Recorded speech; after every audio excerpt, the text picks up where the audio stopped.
La cabosse, en général, elle a un diamètre comme un petit peu un ballon de rugby. Et donc, dans une cabosse, on va trouver une centaine de fèves de cacao. On peut les avoir de couleur à la fois rouge, à la fois verte, à la fois légèrement jaune. C'est un bel objet. C'est l'emblème aussi de la maison Marcolini. On ouvre les cabosses. Là-dedans, on va avoir les fèves de cacao, mais elles ne sont pas encore dans l'état qu'on peut connaître. On a ces fèves, on va les trier, et puis commence toute l'opération. On va travailler sur la torréfaction. Alors torréfaction, ça veut dire quoi? Ça veut dire de griller les fèves, de libérer ces arômes, et c'est ce qu'on appelle la réaction de Maillard.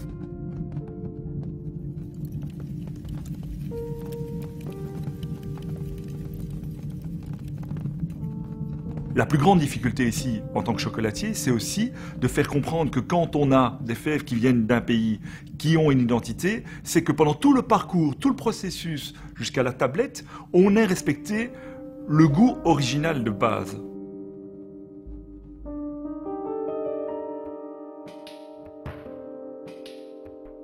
Quand j'avais demandé à mon complice Yann Penhorst de redessiner une tablette, on s'est rendu compte que dans le paysage du chocolat, les tablettes sont toujours rectangulaires.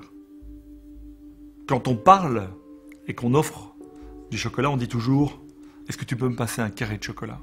Et Yann a sorti cette tablette que je trouve à la fois très belle et très graphique. Donc on a l'impression de se retrouver avec un objet en bois, mais en réalité c'est une tablette de chocolat.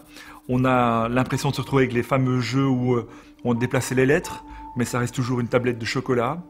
Et puis la chance d'avoir un nom où il n'y avait que 9 lettres, heureusement.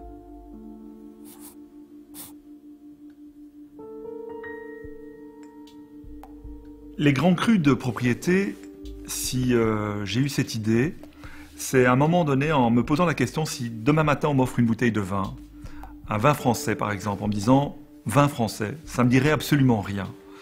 Et je crois que dans le monde du chocolat, c'est exactement la même chose. L'idée que j'ai eue, c'est d'aller beaucoup plus loin que par rapport à ça. C'est de rencontrer à la fois des petites propriétés, des petites haciendas, en disant mais tiens, il y a tel type de fèves, il y a 3 tonnes. Eh bien, on joue le jeu. Si au bout de ces 3 tonnes, on n'a pas terminé l'année et qu'il faut attendre encore quelques mois pour l'année d'après pour une nouvelle récolte, pourquoi pas? Une des premières rencontres, ça a été au Mexique, du côté de Tabasco. La capitale de Tabasco, c'est Villahermosa.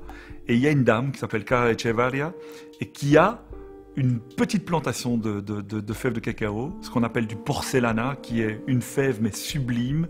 Quand on la coupe, elle a un côté blanc. C'est pour ça le mot porcelana, porcelaine.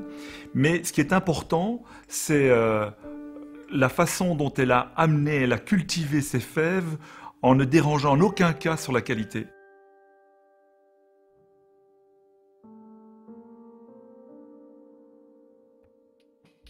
Là, c'est le mélange à la fois de grands pays, exemple le Venezuela et le Ghana. Autant on a travaillé sur le côté propriété, autant on a travaillé plutôt sur le pays.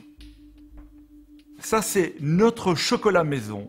C'est un 50% de Venezuela, 50% de Ghana. Et on a mis la force qu'on peut avoir avec le côté très Afrique, le côté terre qu'on peut avoir, avec plus de finesse dans le côté Amérique du Sud. Les deux mélangés, eh bien, ça donne un pur origine fleur de cacao.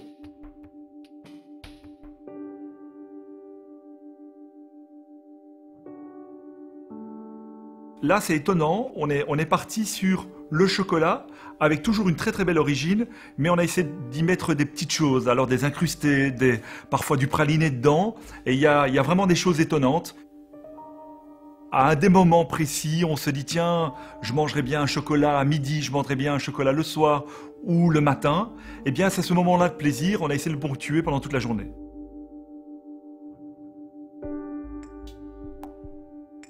Je crois que le chocolat, c'est la manière dont je l'aborde, c'est la même manière que celle du vin.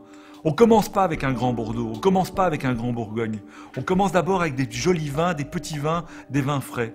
Et puis on a le palais qui s'éduque et on va un peu plus loin. Eh bien, le chocolat blanc, c'est plutôt une friandise.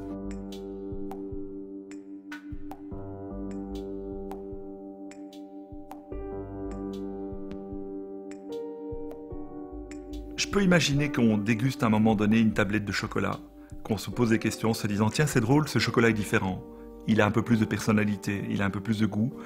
Et à la fin, le rêve que je peux nourrir, c'est que quand on croque dedans, on se dise eh bien ça c'est Pierre Marcolini. Ça c'est peut-être le rêve, c'est un aboutissement en tout cas.